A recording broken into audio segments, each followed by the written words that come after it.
여러분 안녕하십니까? 주님으로 재우소서의 서정호 목사입니다. 안녕하세요. 이은경입니다. 집사님 커피 좋아하세요? 네, 많이 좋아해요. 커피도 종류가 굉장히 많더라고요. 어떤 네. 커피 좋아하세요? 저는 그냥 정말 연한 커피 좋아해요. 연한 커피. 네, 아메리카노. 아메리카노. 네. 아무것도 섞지 않고요. 목사님 뵈니까 정말 예. 그 에스프레소라고 하는 그 진한 커피 즐겨 드시더라고요. 굉장히 어떤 이유라도 있으신가요? 그 조그만 잔에 그것도 이제 뭐 절반 아니고요. 더블로 네. 먹는데 한 번에 탁 들이키면 아니 정신이 번쩍 나거든요. 사실은 우리 교회 이제 1층에도 그 카페를 만들어서 저는 이 커피 저 커피 다 마셔봤는데 그래도 제일 맛있는 게 에스프레소더라고요. 저도 지난번에 그 카페에서 커피 마실 때 정말 맛있게 먹었어요. 맛있었어요? 네. 저희가 오늘 왜 이렇게 커피 얘기를 하느냐고요? 네. 네, 오늘은 커피를 통해서 다문화 사역을 하고 계신 분이십니다. 우선 화면을 통해서 만나보시겠습니다. 예.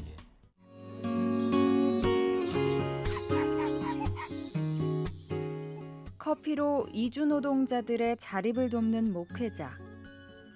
서울 외국인 근로자 선교회인 나섬 공동체를 이끌고 있는 유해근 목사가 그 주인공이다. 지난해 노동부로부터 사회적 기업으로 인증을 받은 뒤 1월부터 커피복이란 브랜드로 커피 사업을 시작한 유해근 목사. 18년 동안 이 땅의 외국인 노동자들을 위해 헌신하다가 그 결과 시력을 잃는 큰 좌절을 겪었지만 행복하다 고백하는 유 목사. 오늘도 사명의 길을 가고 있는 유해근 목사를 오늘 만나본다. 예. 나섬 공동체 대표 유해근 목사님이십니다. 네. 어서 어서 오세요. 오십시오. 반갑습니다. 안녕하세요. 네, 목사님. 반갑습니다. 집사님 반갑습니다. 반갑습니다. 우선 나섬이라는 의미가 뭔지 그리고 나섬 공동체가 어떤 곳인지 설명을 좀 해주시면 좋겠습니다. 나섬이라고 하는 말은 뭐 많은 분들이 나눔과 섬김을 먼저 연상하실 거예요. 근데 네. 그거보다는 나그네를 섬기는 공동체라고 하는 의미가 더 강하고요. 네. 나섬 공동체는 과거에는 그냥 우리가 외국인 근로자라고 하는 사람들만 생각을 했는데 2000년대를 넘어오면서 다문화 이주자라는 이름으로 많이 바뀌었어요. 네. 그러니까 그만큼 한국에 결혼 이민자들도 많이 들어오게 되고 네. 그래서 이제 외국인 근로자를 비롯한 다문화 결혼 이주자 또 뭐 난민 또 유학생 뭐 이런 그 다양한 우리나라에 들어와 있는 이주자들을 섬기는 공동체다. 그렇게 생각하시면 됩니다. 네. 그 나섬 공동체 안에도 뭐 공동체가 하나만 있는 게 아닌 것 같더라고요. 그러면 이제 저는 저는 개인적으로는 이제 1992년도 이제 늦은 겨울에서부터 네. 이제 외국인들을 돕는 사역을 시작을 했어요. 네. 그러다 이제 지금까지 그 18년 이렇게 됐지 않습니까? 그러니까 네. 이 안에는 이제 외국인 근로자들을 돕는 선교회가 있고 네. 또 특별히 이제 몽골 사람들이 굉장히 많이 찾아오는 곳이에요. 네. 그래서 몽골 학교가 있어요. 제한 몽골 학교가 있어서 네. 몽골 학교를 통해서 또 아이들을 또 키우고 있고 또 더불어 몽골 문화원이 이제 세워져 있고 또 어린이집이 다문화 어린이집이 있고 그리고 이제 결혼 이민자들을 돕는 이제 다문화 학교가 또 따로 있고요. 또 양평에 다문화 생태 마을이 또 있습니다. 아이고 뭐 여러 가지가 이제 그렇게 하면서 이제 독특하게 사회적 기업도 운영을 하고 있고 뭐 그래요. 이것저것 뭐 하는 일이 많이 있습니다만 중요한 것은 하여튼 나그네된 사람들을 섬기고 선교하는 것 이게 우리 나섬 공동체의 사역의 본질이고요. 네. 어떤 느낌으로는 이제 몽골 쪽에 아주 관심을 많이 가지신 것 같지만 그러나 몽골만이 아니고 그럼요. 다른 지역에 다민족주의죠. 네. 어느 지역에서 우리 물론 이제 몽골 사람들이 제일 많이 오는 건 사실인데 네. 또 못지않게 중요하게 생각하는 사람들이 저희 안에는 무슬림 공동체가 있어요. 네. 이란 사람들의 모임이 있고 네. 또 터키 사람들이 있고 네. 특별히 이제 그 인도를 비롯한 서남아시아권이 있고 예, 예. 필리핀과 아프리카가 중심이 영어권이 있고 네. 또 중국어 이제 중국 사람들이 아유, 다양하네. 중국권이 있고 그게 굉장히 다양한 사람들이 모이고 그러다 보니까 예배를 이제 시간과 공간을 나누어서 또 그들과 함께 더불어 선교하고 있습니다. 네. 목사님 저희가 처음에 커피 얘기했잖아요. 네. 나섬 공동체에서 커피를 만든다고 들었습니다. 커피. 네, 커피 얘기 좀 해주세요. 우리가 저는 사실 커피를 잘 모르는 사람입니다. 그런 이제 외국인들만 선교하다 보니까 굉장히 많은 어려움들이 이제 있었어요. 하나는 어쨌든 간에 우리 사회 공동체 안에서 가장 소외당한 사람들이 나그네들인 것만큼은 틀림없는 사실이고요. 또 그들을 선교하다 보니까 늘 재정적인 문제가 저희에게 가장 큰 어려움이었고 네. 어떻게 하면 이 문제를 해결할까 하는 그런 고민들이 늘 제게 있었어요. 네. 네. 근데 그때 아주 정말 번쩍이게 제게 아주 다가온 새로운 패러다임의 기업이 바로 사회적 기업입니다. 예, 이제 사실은 이 한국 교회 안에 사회적 기업을 알고 있는 분이 이렇게 많지 않아요. 의외로. 네, 네. 이제 최근에 우리 사회가 이제 뭐 사회적 기업을 많이 이야기합니다만은 사회적 기업이라고 하는 게 쉽게 얘기해가지고 공공의 선, 이 세상에 좋은 일도 하면서 기업의 영리 추구도 하는 이 두 가지를 같이 하자라고 하는 그런 목적으로 세워지는 게 이제 사회적 기업입니다. 사실 그 두 가지가 하나로 뭉친다는 게 쉽지는 않아요. 물론이죠. 단순히 돈만 버는 게 아니고요. 단순히 사회 사업만 하는 것도 아닙니다. 그러니까 좋은 일도 하고 재정적인 필요도 얻어가는. 그러다 보니까 내가 이 사회적 기업을 만들어서 좀 다문화 이주자들이 어렵고 또 한국 사회에 힘들게 살아가는 이들을 좀 도왔으면 좋겠다 하는 게 첫 번째 목적이었고 두 번째는 어쨌든 간에 우리가 재정적으로 이들을 섬기고 선교하는 일에 재정적인 부분들이 늘 우리를 정말 어렵게 하고 있으니까 사회적 기업을 통해서 재정적인 그런 어려움을 좀 극복해보자. 그래서 이제 작년 2009년 7월에 저희가 사회적 기업 인증을 받았어요. 노동부로부터. 네, 네. 그런데 사회적 기업을 만들어 놓고 나니까 딱히 뭘 해야 되는데 아이템이 없는 거예요. 그때 하나님께서 정말 뜻하지 않게 커피를 알게 하셨어요. 이게 커피 안에는 굉장히 많은 이야기가 있잖아요. 우리 선배님 뭐 커피에 대해서 저보다 훨씬 더 잘 알고 계시니까. 아니 저도 잘 몰라요. 근데 커피를 알게 되면서 이 커피야말로 정말 무궁무진한 이야기가 있고 네. 커피야말로 어쩌면 한국에 와 있는 이 다문화 이주자들, 우리는 그냥 흔히 유목민이라고 난 부르는데 네, 네. 이 유목민의 이야기와 커피의 그 유목민과 커피 안에는 굉장히 똑같은 이야기가 굉장히 많이 들어가 있다. 이제 그런 것들을 발견하게 됐고, 네. 특별히 커피를 통해서 선교할 수 있는 길이 있다. 네, 네. 또 커피를 통해서 한국 교회의 새로운 패러다임을 만들 수 있는 가능성이 보였다. 네. 이제 그런 것 때문에 이제 커피를 시작을 했어요. 근데 조금 내가 좀 추상적으로 말씀을 드렸지만 커피가 사실은 이 무슬림의 음료였거든요.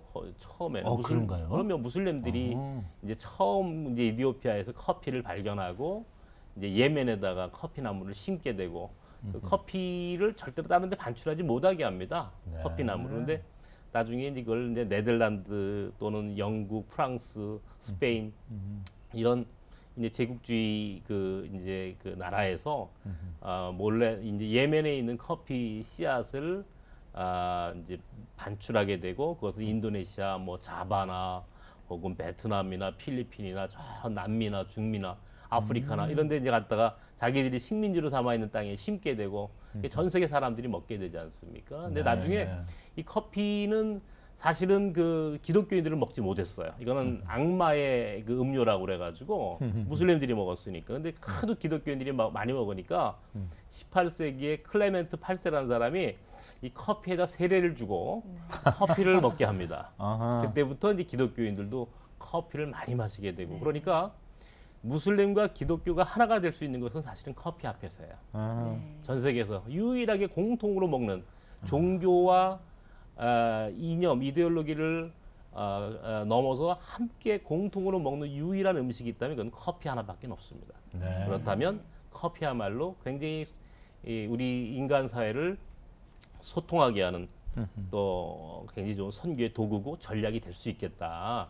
그런 생각으로 커피를 하게 됐죠. 네. 목사님 그런데 얼굴이 좀 흉터가 생기셨어요. 사실 원래는 굉장히 미남이신데 뭐 오늘 미남은 붙여놔가지고 참 오늘 사실은 이제 방송하기도 좀 어려울 정도로 사실은 상처가 있어요 얼굴에. 네. 어저께 예배 끝나고 가다가 부딪혔는데 이게 이제 아주 상처가 좀 심하게 나가지고 사실 제가 지금 눈이 보이지 않습니다. 이제 실명을 했어요. 네. 그래서 이제 굉장히 힘들고 어려운 가운데 살고 있습니다. 사고 나셨는데도 불구하고 약속 지키시느라고 이렇게 그냥 억지로 나와주셔서 너무 고맙고 감사한데요. 어쩌다가는 실명하게 됐는지. 저는 이제 87년도에 이제 장신대 이제 신대원을 졸업하고 일주일 만에 목사가 됐어요. 그래서 군목을 가게 됐습니다. 그래서 군목으로 군용장교로 이제 근무하게 되고 이제 90년대 전역을 하고 이제 미국 유학을 가려는 그런 찰나에 제가 이제 미국 대신 선택한 것이 사실 구로공단을 들어가게 됐습니다.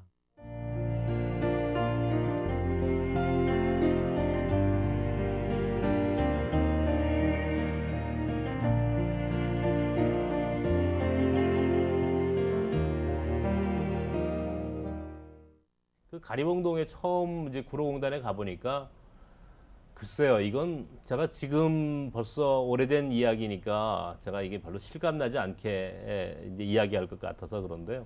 참 사람 대접을 받지 못했어요, 외국인들이.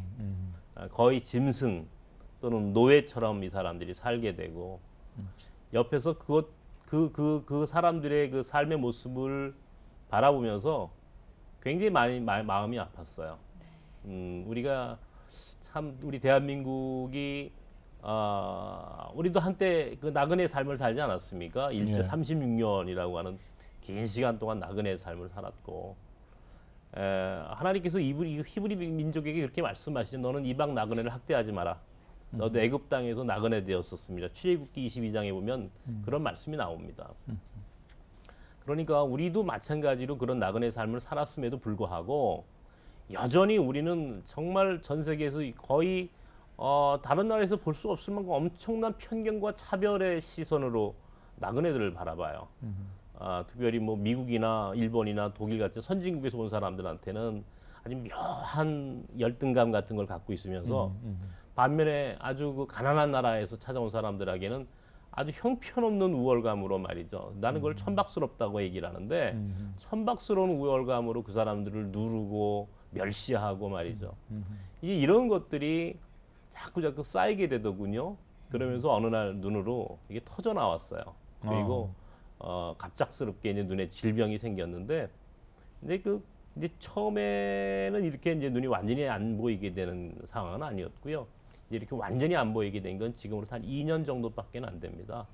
그 전에는 이제 눈이 좀 조금씩 보이고 또 다니고 일하고 했는데 이제 글쎄요, 이제 때가 된 것 같아요. 이제 안 보이게 되는 것도 하나님의 뜻이다라고 생각을 하고 이제는 받아들이는데 여전히 절망스럽고 여전히 괴롭습니다. 사실은 저보고 뭐 눈 안 보이는 것 갖고 와서 간증하라고 하면 제가 그 눈 안 보이는 게 뭐 그렇게 대단한 일이라고 말이죠. 뭐 간증거리나 되나. 저는 아직 사실은 간증하고 싶은 생각 없습니다. 왜냐하면 여전히 힘들거든요. 여전히 힘들고 여전히 절망스럽습니다. 근데 그럼에도 불구하고 이렇게 살아있다는 것만으로 감사하고 또 눈이 안 보이는 가운데 하나님 쓰시니까 그것만으로도 하나님 앞에 정말 고맙고 또 그런 가운데 오늘 우리 선배님 또 이렇게 불러주셔서 여기 온 것도 정말 감사하고 어저께 그냥 부딪혀가지고 피도 나고 멍이 들었습니다마는 오면서 그런 생각을 했어요.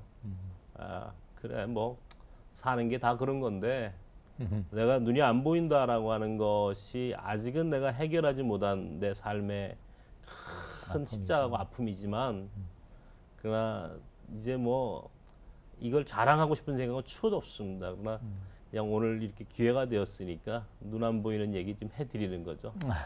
네. 네.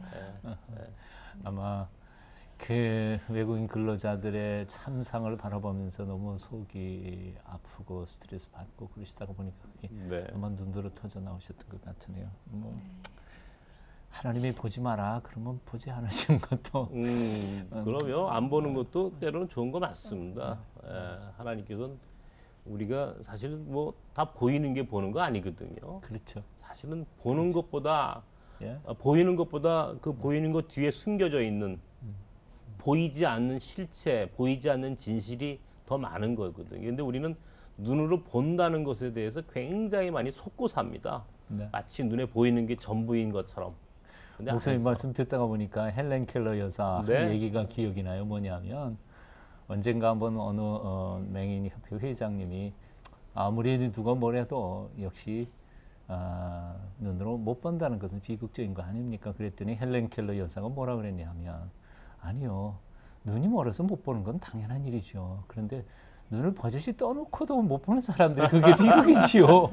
그 말이 참 감동적이었던 것 같아요. 맞습니다. 이제 눈 안 보이고 안 보이면서도 뭐 일하니까요. 그렇죠. 네. 네. 목사님께서는 그러면은 언제부터 신앙생활을 갖게 되셨어요?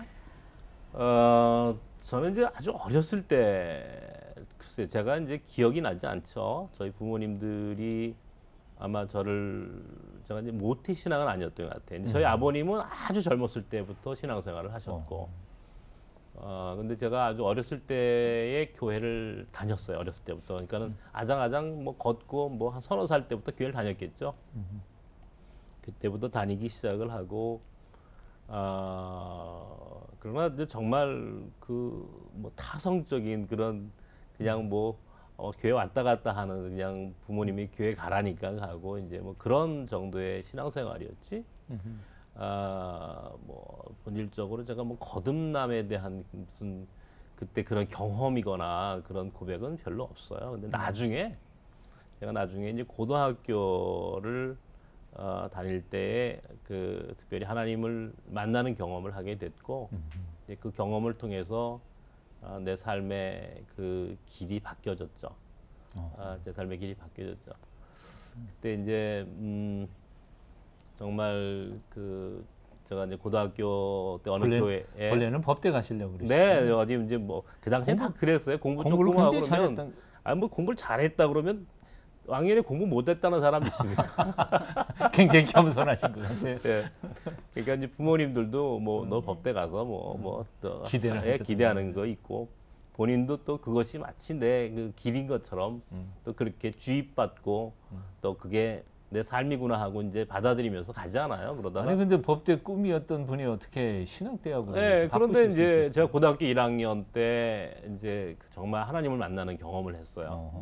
굉장히 정말 되게는 아주 충격적인 경험을 하게 됐고 그러면서 차츰차츰 꿈이 바뀌어져 갔어요. 이제 내가 법대를 가서 세상에서 참 그 승리하고 성공하는 것도 물론 하나님의 마음이겠지만 근데 그것보다는 나는 목회자가 되는 게 더 좋겠다. 목회자가 돼서 목회자로 하나님 앞에 쓰임 받는 게 더 의미 있는 인생이 아닐까. 뭐 그런 생각들을 참 건방지게 했던 것 같아요. 그래서 그때 이제 제가 이제 휘문고등학교를 다녔는데 이제 나중에 참 웃지 못할 많은 일들이 있었어요. 제가 이제 장로신학대학교에 입학하는 과정에서도 우리 선생님한테 혼나고 욕 먹고 그렇게 좋은 성적 가지고 거기 가냐? 뭐 그래가지고 장신대에 들어갔더니 뭐 우리 목사님 저 선배님이시지만 장신대 참 좋은 학교입니다. 제가 이렇게 기죠 굉장히 좋은 학교예요. 그래서 참 굉장히 그 공부하는데도 편안하고 신앙에 대한 많은 고민도 있었고 근데 그 당시 저를 가장 힘들게 했던 것이 제가 이제 81학번인데 그때 이제 우리 사회가 굉장히 그 정치적으로 맞습니다. 또 어둡던 시절 아닙니까? 네. 이제 그런 것들이 제게는 굉장히 크게 도전돼 왔었어요. 그래서 이 땅에서 내가 목회자로 산다는 것이 가슴 무엇을 의미하는 건가? 또 내가 어떻게 사는 것이 하나님 앞에 좀 더 정의로운 목회자로 또 정말 이 시대에 필요한 목회자로 사는 것인가 뭐 이런 역사에 대한 고민, 인간에 대한 고민 그리고 십자가를 진다는 것에 대한 아주 진지한 그런 고민들 그러는 가운데 학교를 그만두고 싶은 생각도 있고 뭐 여기 좀 그때 굉장히 고민이 많았어요. 목사님도 다 그런 시절을 경험하셨겠지만 아마 거의 비슷한 시기에 예, 학교 예. 다녔던 것 같아요. 그러다가 이제 군종장교 시험을 봐가지고 합격을 하고 87년도에 군목을 갔는데 뜻하지 않게 저는 전방 최호피 GOP를 갔어요. 저 강원도 양구 이 지금은 뻔찌볼이라고 그래서 제 4땅굴이 나온 바로 그 부대가 제가 초임 군목으로 간 부대인데 그 부대에 가가지고 제가 40개월을 이제 거기 있다가 이제 나중에 홍천 11사단에 나와가지고 이제 전역을 했습니다만은 40개월 군목 생활을 하면서 6명의 병사들을 제가 시신을 제가 염을 했어요. 예, 6명은 제가 아주 젊은 나이에. 죽으셨군요. 그러니까 뭐 쥐레 밟아서 죽은 친구, 총기 사고로 혹은 뭐 여러 가지 그 무슨 뭐 이 일들 일에서 그 죽어가는 젊은이들을 보면서 정말 저는 그때 너무너무 괴롭고 너무너무 많이 울었어요. 목사님 그때 연세가 얼마나? 저는 뭐 제가 사실은 26살의 목사가 됐거든요. 네. 만 나이 24살의 목사가 됐으니까 네. 굉장히 어린 나이에 목사가 됐고 뭐 저보다 사실은 그 병사들하고 나이 차이가 뭐 한 몇 2살, 살? 3살밖에 차이 안 나는 거죠. 그렇죠. 근데 이제 그 죽어가는 병사들을 그냥 그 생존 토막처럼 그런 찢겨진 육신을 붙잡고 통곡하고 그러면서 제가 제 어떤 목회에 대한 목회관도 바뀌게 됐고 아마 그런 과정들이 전 공부보다는 좀 고난당하는 사람들의 편에서 또 고통받는 현장에서 좀 더 높은 곳보다는 좀 낮은 곳에서 입으로 하는 목회 이거보다는 몸으로 사는 목회로 뭐 그렇게 살아야 되지 않느냐라고 하는 어떤 제 삶의 어떤 원칙 같은 것들이 새겨졌어요 가슴에서. 그렇군요. 그래서 전역을 하고 나서도 곧바로 미국이나 혹은 뭐 교회 현장에 들어가지 않고 90년대 처음 우리나라 이제 여행 자유화가 돼가지고 외국을 나갈 수 있는 기회가 있었어요. 그런데 그때 이제 그 군에서 나온 퇴직금 받고 유럽으로 혼자 유럽의 배낭여행을 떠났죠. 제가 배낭여행 1세대입니다. 목사로서 말이죠. 그리고 가서 정말 혼자서 고생 많이 하면서 많은 것들을 느끼고 깨닫고 그렇게 하면서 이제 정리하고 돌아온 것이 최고가 되지 않고 최고의 목회자가 되는 것보다는 최초의 삶을 살자. 최초의 목회자의 삶을 살고 싶다. 그래서 최고로 올라가면은 뭐 크게 당회장 되는 게 뭐 어떤 꿈이겠지만 저는 최고가 아니라 최초가 되고 싶어서 그러면 최초가 뭐가 있을까? 이제 두리번거리다 보니까 그 당시 아무도 찾지 않았던 외국인 노동자들이 보인 겁니다. 나그네들이 보인 거예요. 그래서 이제 최초로 나그네들을 찾아가서 섬기고 그들과 함께 살다가 결국 눈도 멀게 되고 또 이렇게 상처난 모습으로 살게 되고 뭐 아직도 여전히 밑바닥을 헤매고 살고 있습니다. 아니요. 사람들은 어떻게 볼라는지 몰라도 그래도 참 고난을 통해서 주님의 길을 찾아가는 모습이 너무 아름답고 소중하고 귀한 또 일반 목회자들에게도 도전이 많이 되고요. 다 저처럼 가면 안 될 것 같고요. 근데 그건 전대 하나님 주신 특별한 사명이고 미션이에요. 왜냐하면은 사실 그렇게 살고 싶어서 한 건 아닙니다. 솔직하게 말씀을 드리면 어떤 사람이 고생하고 어떤 사람이 절망감 속에 살길 원하겠습니까? 그렇죠. 그건 아니에요. 그건 거짓말입니다. 저는 끌려 내려간 겁니다. 밀려간 거죠. 나는 아주 낭만적인 사람이었어요. 굉장히 낭만적이고 굉장히 관념적인 사람입니다. 그러니까 뭐 그런 시건방진 생각도 가끔 했겠죠. 그런데 그것이 제 삶을 이렇게 아주 송두리째 끌고 가더군요. 하나님이 그렇게 저를 몰아가시는 걸 느끼게 됐어요. 뭐 그 이면에 또 다른 뭐 사건들도 많이 있습니다만은 이제 밑바닥으로 끌려가고 추락하면서 결국 거기서 절망하게 되고 좌절하게 되고 실패하면서 정말 수도 없이 많은 눈물을 흘렸고 부끄러운 얘기입니다만은 목회자로서 자살도 그 제가 시도를 해본 적이 있었고 또 그런 자살하는 과정에서 하나님이 저를 또 살려주셨고 네, 죽음 직전에서 저를 살려주셨어요. 목사님 그런 시련과 역경이 분명히 있었을 테고요. 네. 또 요즘도 이제 이 방송 듣는 사람들 중에도 뭐 그런 유혹과 아픔과 고통 속에 있는 사람들도 있으리라고 생각해요. 목사님이 어떻게 그 고난, 그 어려움 그걸 극복하고 물론 신앙으로 극복하셨겠습니다만 어떻게 그것을 딛고 일어서셔서 오늘의 이 모습을 갖게 됐는지 조금은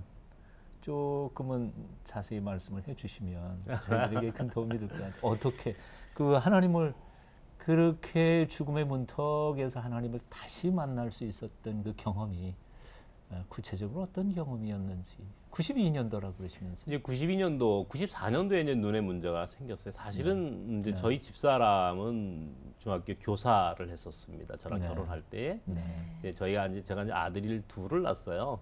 큰 놈은 지금 대학교 3학년이고 작은 아이가 태어나서 장애를 갖고 태어났습니다.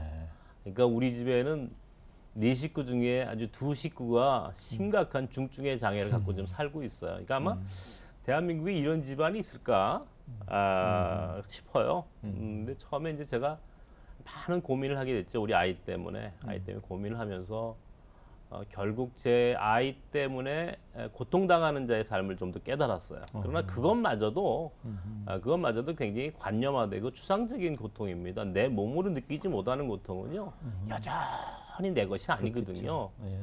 그러다가 94년도에 눈에 이제 문제가 생기게 되고 조금씩 이제 힘들어져 가는 과정 가운데 정말 이게 하나님이 나를 이게 저주하셨구나라고 하는 그런 마음이 생기는 거죠.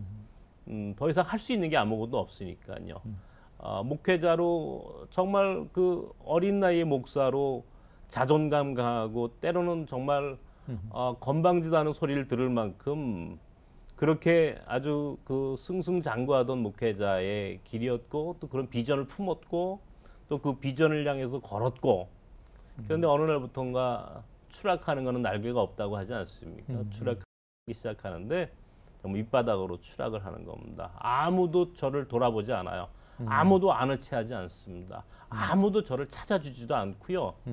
그때 느끼는 이 절망감은요. 제 육신과 내 아들의 이 그 장애보다 더 큰 아픔으로 제게 다가오기 시작을 했고 결국 제가 죽어야 되겠다. 하나님 날 버리셨다.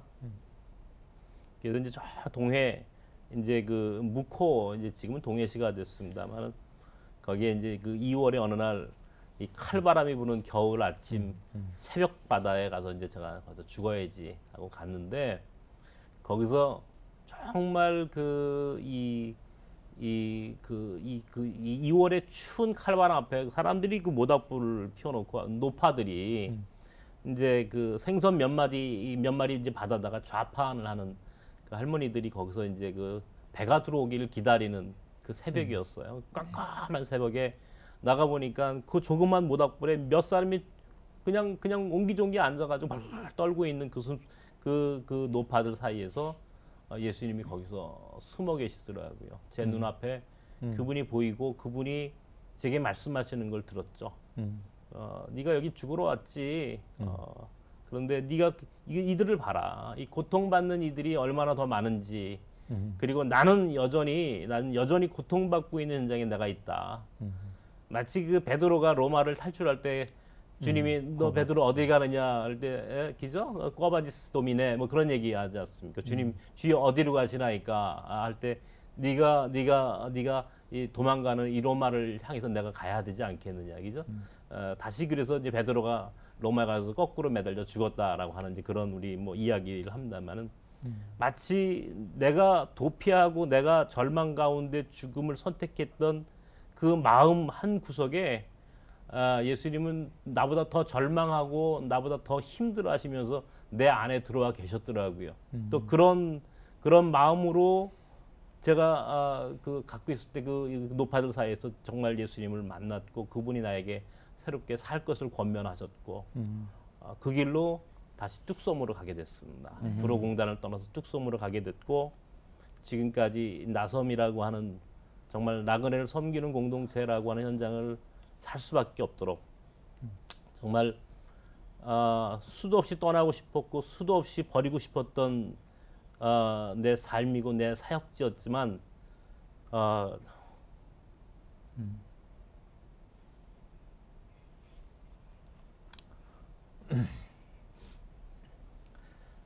결국 여기까지 오게 됐죠. 네. 원래 이제 92년도 12월에 최초로 이제 서울 외국인 근로자 선교회를 시작하셨지만 이제 그것을 진행하다가 어려움을 겪고 또 죽음의 문턱까지 가셨다가 거기서도 다시 새롭게 불러주시는 주님의 음성을 듣고 다시 시작하셨습니다. 구로공단에서 출발했지만 사실은 이제 뚝섬으로 옮겨와서 네. 뚝섬에서 이제 강변역으로 개척교회를 거기서 이제 개척하시다시피 한 완전히 거죠. 왜 개척이죠? 완전히 뭐 지하실 한 켠에서 수중에 단 100만 원밖에 없으셨다며. 아무것도 없었죠.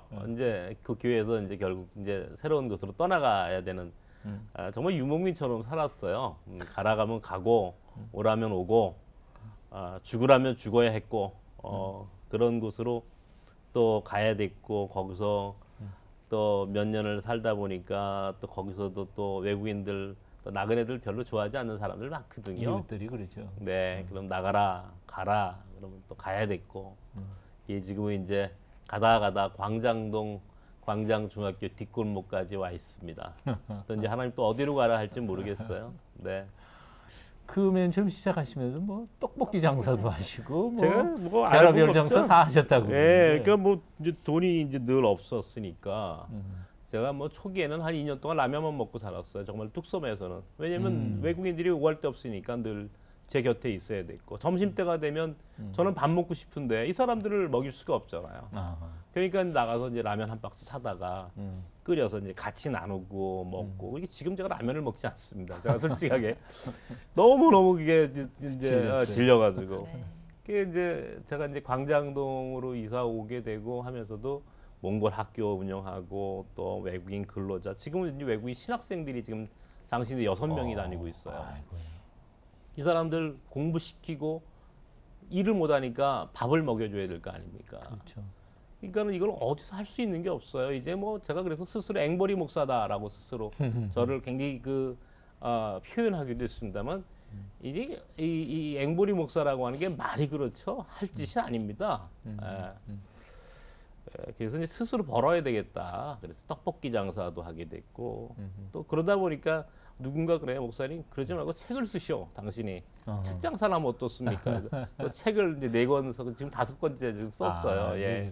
그래서 책 장사도 해보고 뭐 옷 장사도 해보고 만두주 만들어 팔아보고 그러다 만든 게 이제 사회적 기업에서 커피부까지 온 겁니다. 하여튼 커피를 잘 팔아야 될 것 같아요. 네, 커피 많이 드세요. 네, 커피 많이 드시는 게 이 착한 소비를 넘어 선교하는 소비고 하나님 나라 만들어가는 길입니다.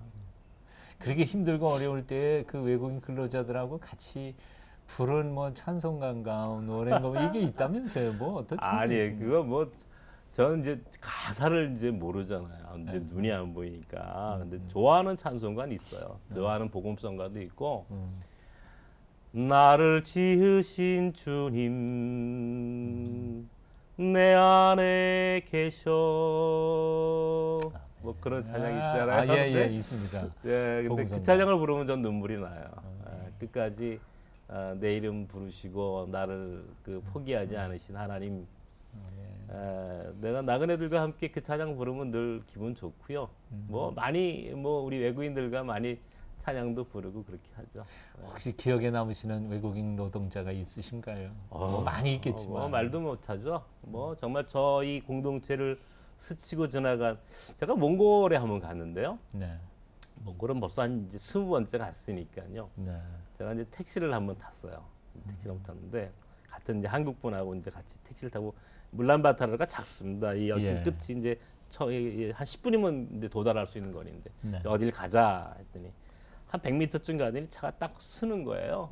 그러더니 택시 기사가 뒤를 딱 떨어다 보면서 목사님 그러는 거예요. 그래서 깜짝 놀래가지고 이제 우리 교회에 있던 이제 돌아간 친구가 이제 차를 이제 거기는 택시라고 하는 게 따로 없습니다. 한국에서 돈을 벌면 승용차를 사갖고 들어가요.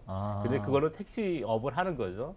그러면서 이제 나를 압니까? 나는 이제 저는 눈이 잘 보이지 않으니까. 그러니까 그러면서 거기서 또 만난 사람들 몇 년 전에도 뭐 그런 일 수도 없이 있어요. 저는 뭐 울란바토르 가면 뭐 쇼핑센터에서도 만나고 길거리에서다가 가까운 친구들을 만나게 되고 수도 없이 많이 만나고 이제 우리 특별히 몽골 아이들이 돌아가서 홈커밍 데이를 하거든요. 아이들 이제 식당 같은 데 하나 좀 만들어 가지고 초청을 하면 아이들이 쭉 와요. 그러면 아이들이요 한국말을 여기서 다 배워 갖고 와 가지고 어떤 아이는 커 가지고 통역원이 돼 가지고 한국 사람들 오면 통역해 주는 일도 하게 되고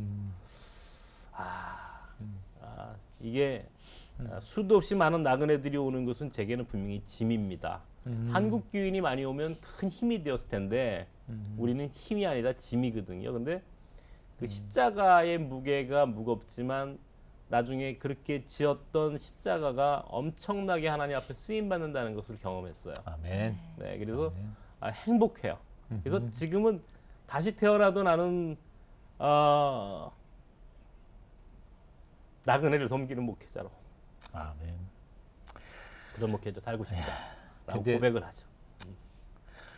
목사님은 그렇게 은혜를 받지만 곁에서 도우시던 사모님은 많이 힘드셨을 것 같아요. 네, 말도 못하죠. 그래서 우리 마누라를 제가 옛날에 코스모스 같은 여자라고 그랬는데 지금은 아주 엉겅키 같은 여자가 됐습니다. 말도 못해 고생을 너무 많이 해가지고 오늘 저기 앞에 와 있을 텐데 어디인지 모르겠습니다만은 고생을 너무 많이 했어요. 너무 많이 해가지고 할 말이 없습니다. 네, 목사님 그럼 이 기회에 사모님께 감사의 인사를 말씀 한마디 하시죠. 해주시겠어요? 근데 그거 방송에서 그런 얘기 자주 하면 안 되겠더군요. 덧치돼요? 그게 영원히 제 족쇄가 되는 것 같아요. 잘 못 해주면서. 근데 뭐 다른 말은 없어요. 그냥 사랑한다고.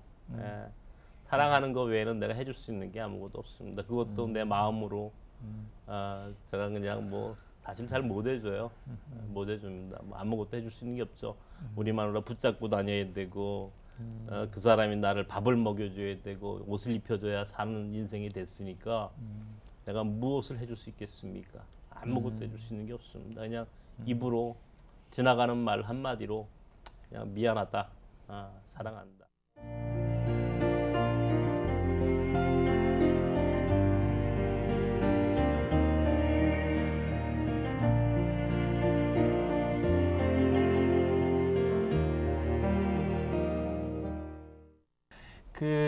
커피 사육을 시작하시면서 이제 커피복이라고 하는 걸 시작하셨는데 그 이름도 참 재미있고요. 또 이것을 시작하시게 된 커피를 만나게 된 뭐 배경에 숨은 인물도 있다고 그런 것 같은데 뭐 두 분 좀 소개를 해주시죠. 네. 제가 이제 커피를 제일 먼저 알게 된 것은 이제 작년 11월에 가베두림이라고 우리나라 토종 브랜드로 아주 정말 커피를 잘 만들고 카페를 잘 운영하는 기독교 CEO의 크리스천 CEO인데 아주 이동진 대표라고 아주 훌륭한 기독교 청년 실업가를 하나님 만나게 하셨어요. 그래서 그분을 통해서 그 양반이 그 무려 한국의 제1호 바리스타죠. 예, 맞습니다. 커피 프린스의 그 맞습니다. 배경 스토리의 주인공이고. 뭐 이 방송에서 한번 초청해 주시면 더 좋을 것 같은데. 그분을 통해서 커피를 알게 됐고 이제 그렇게 하면서 그런 브랜드를 하나 만들어야 되는데 어떻게 할까 그랬더니 마침 이제 크로스포인트의 손혜원 대표라고 이제 굉장히 우리 기독교인들 사이에 그 교회에 아주 좋은 이름들 또 우리 사회에 이제 그 많은 물건들이 나오면 이제 브랜드 이름 지어주시는 아주 굉장히 유명한 분인데 그분이 이제 저희한테 목사님 커피복으로 자기가 이 우리 사회적 기업에 기부를 하겠습니다. 그래서 근데 커피 안에 말 그대로 이제 복음을 타는 거예요. 이 복자는 복복자인데 이제 복음의 복이라고 하는 의미도 있겠고 또는 이게 전 세계에서 가장 보편적인 이름입니다. 복자는 중국 사람은 말할 것도 없고 사실은 서양 사람들까지도 이 복자를 다 알게 되고 좋아하고 가장 기독교적이면서도 가장 기독교의 냄새가 나지 않는 그래서 모든 사람들에게 쉽게 다가설 수 있는 이제 그런 브랜드다 싶었어요. 근데 저는 이 커피복이라고 하는 이름을 딱 받아들었을 때 정말 속에서 울컥 눈물이 났어요. 그만큼 영적인 의미도 있고 이 안에 우리가 추구하는 가치가 잘 스며 있었다라고 하는 그런 느낌도 받았죠. 커피 볶는다 그럴 때에도 한글말로는 이제 느낌도 복자를 있고. 썼고요. 네. 참 좋네요. 네. 시간은 정말 우리를 멈추게 안 해서 지금 다 온 것 같아요. 제가 혹시라도 저희한테 뭐 기도 제목을 주시면 저희 또 중보하고요. 여러분들께서도 중보해 주시리라 생각합니다. 기도를 부탁드리고 싶은 것은 첫 번째는 몽골 학교가 이제 서울시가 우리 그 광장동 우리 지금 공동체 옆에 땅을 한 1000여 평 정도 매입을 해서 무상 임대로 주시겠다고 해요. 근데 거기에 이제 학교를 예쁘게 짓고 싶습니다. 아이들이 지금은 한 1학년부터 9학년까지 80명의 아이들이 공부를 하는데 앞으로는 1학년부터 12학년까지 그러니까 초등학교 1학년부터 고등학교 3학년까지 한 300명 정도가 와서 공부할 수 있는 그런 정말 다문화 학교, 몽골 학교 이렇게 이제 짓는 계획을 지금 추진을 하고 있어요. 그래서 올해 몽골 학교 건축을 위해서 특별히 기도를 해주셨으면 좋겠고요. 두 번째는 이제 지금까지 얘기했던 우리 사회적 기업 나섬 그리고 그 안에서 일어나는 커피복, 커피를 통한 선교 이제 이런 그 사회적 기업이 빨리 뿌리를 내려서 나름대로 쓰임 받는 사회적 기업이 되어야 하니까 그 일을 위해서도 특별히 기도해 주시고 앞으로 제게는 큰 꿈이 있습니다. 우리 아까 외국인 신학생들이 지금 장신대에서 6명이 공부하고 있다고 그러지 않았습니까? 거기에 몽골 사람, 인도, 이란, 터키 그리고 중국 사람이 6명인데 앞으로 이 사람들이 역파송할 거거든요. 저희가 그들 나라로 역파송해서 돌려보낼 것이고 또 그 사람들이 그 나라 자국을 선교하고 섬길 수 있는 정말 그런 훌륭한 그런 기독교 목회자로 선교사로 쓰임 받을 수 있도록 공부시켜야 하는데 이 사람들을 공부시키고 훈련시키고 또 보내고 또 지속 가능한 선교가 될 수 있는 그런 새로운 프로그램, 새로운 패러다임 만드는 것 이게 저희에겐 큰 또 기도의 제목이에요. 결국 돈을 벌고 땅을 사는 것보다는 사람을 키우고 하나님 나라를 만들어가는 것이 본질이고 정답이다라고 생각을 합니다. 아픈 것을 무릅쓰고 여기 오셔서 함께 시간을 나눠주셔서 너무 고맙습니다. 이게 상처난 거는 이게 방송에 안 나왔으면 좋겠어요. 네, 잘 못 알아볼 겁니다. 그러나 그 상처가 오히려 보는 사람들 모든 사람들의 마음에 오히려 감동이 되지 않을까 그런 생각이 들고요. 고맙습니다, 목사님. 감사합니다. 앞으로도 건강 챙기시고요. 네, 감사합니다. 그리고 하시는 모든 일에 하나님의 은혜가 함께 하실 줄 믿습니다. 감사합니다. 기도하겠습니다. 고맙습니다. 감사합니다. 여러분 어떻게 보셨는지 모르겠습니다. 구약 성경뿐만 아니라 신약의 예수님조차도 가난하고 그리고 외국인뿐만 아니라 나그네 된 모든 사람들을 섬기라고 하나님은 당신의 백성들에게 명령하셨는데 우리가 그 일을 잘 못합니다. 그런데 그 일을 감당하시는 목사님 되면서 정말 도전도 많이 받고 또한 생각도 많이 하게 됐습니다. 정말 목사님 말씀 너무나 감사합니다. 정말 제게 너무 많은 은혜를 주셨고요. 오늘 정말 이 스튜디오가 커피의 향이 아닌 하나님의 은혜의 향으로 꽉 차는 것 같습니다. 목사님의 그 기도의 제목 꼭 이루어질 줄 믿습니다. 몽골 학교 건축 문제 여러분을 위해서 꼭 기도해 주시고요. 커피복이 정말 커피를 통해서 복음을 전하는 사회적 기업이 될 수 있도록 여러분들 지원도 그리고 기도도 많이 해주시면 고맙겠습니다. 저희들은 이제 물러가겠습니다. 다음 시간에 또 찾아뵙겠습니다. 여러분 그때까지 주님 안에서 평안하십시오.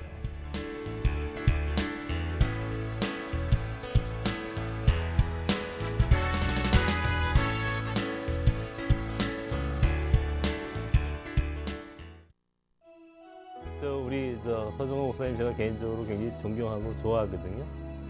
또 우리 이은경 집사님도 굉장히 제가 좋아하는 분이고요. 두 분 보러 왔어요. 와가지고 굉장히 행복했어요. 사람이 하고 싶은 얘기 다 하고 사는 경우는 그렇게 많지 않잖아요. 근데 오늘 굉장히 그래도 하고 싶은 얘기 많이 했다는 생각이 들어요. 시간 주신 거 고맙습니다. 나는 유목민이다라는 얘기를 합니다. 나는 성을 쌓는 목회자가 아니고 나는 길을 내는 목회자다. 그렇게 이야기를 하고 싶습니다.